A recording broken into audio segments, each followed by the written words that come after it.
Hi there, it's Ryan G. Wright with DoHardMoney.com.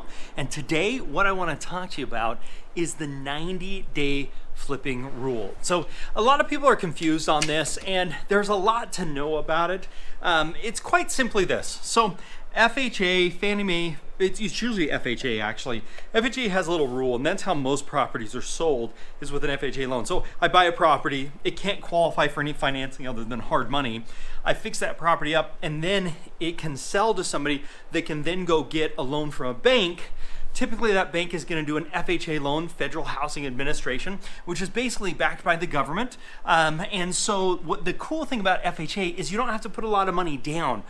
So it's typically 3% down, and then the seller can cover the closing costs of an additional 3%, and that can be paid by the seller. Now the sellers typically increase the price. If they wanted $100,000 for their property, they increase the price to $103,000, and so they still get the $100,000 out of it. You're basically financing that in, so you pay a little bit more on your mortgage payment for the person that's buying the property. So here's the deal.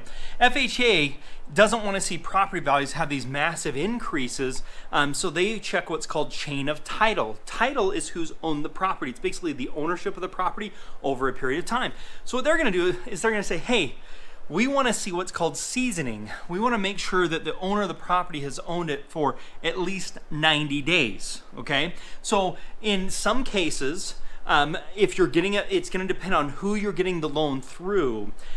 They're going to care if the property has bought and resold in the last 90 days. If they have a problem with it, some aren't going to have problems, some are going to have problems. If they have a problem with it, there's a couple of workarounds. One of the workarounds is they will just ask for 2 appraisals. So rather than getting 1 appraisal, we're just going to get a second appraisal to make sure the value really what it is. So as a lender, we're not getting ourselves into a big situation. So that's one of the workarounds if you're selling this property sooner than 90 days. The other workaround that sometimes happens is they'll say, let's get the 2 appraisals, and we want a cost breakdown for what you bought the property for. We want all of your expenses, all of your receipts for construction, because we want to make sure the property was actually improved. And then we want to make sure you're not making more than 10% increase on the property. So they basically say, if you bought it for $100 and you spent $30,000 in rehab on it, which is $130, we want to make sure you're not making more than $13,000, which on that property, on the resale. So that's something that could happen. However, in most practical sense, this FHA 90-day rule really doesn't affect you, because they're just saying we don't want to do a loan on this property until it becomes day 91. But if you take a few minutes and think about this, how long is it going to take you to get the work done? In most cases, it's going to take you 30 or 60 days to get the work done. How long is it going to take you to find a buyer? Probably 30 days, maybe 60 days. How long is it going to take that buyer to close? 30 days, maybe 60 days. Okay, so all of a sudden we're up to 3 to 6 months already by doing the work, finding the buyer, and letting that buyer close. We're well past that 90-day rule. And you can put the property on the market prior to 90 days.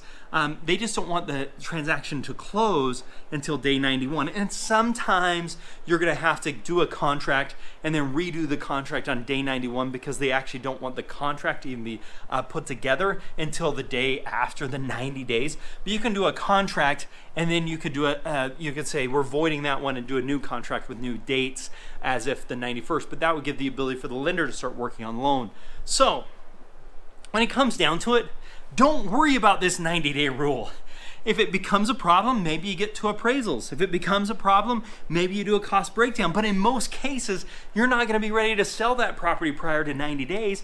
And this isn't a problem with you. It's a problem with how the new buyer is getting lending. There's no law against you being able to sell the property quicker than 90 days. This is just a policy that some of the banks that are doing FHA loans have put into place. And so it's something that you should be aware of.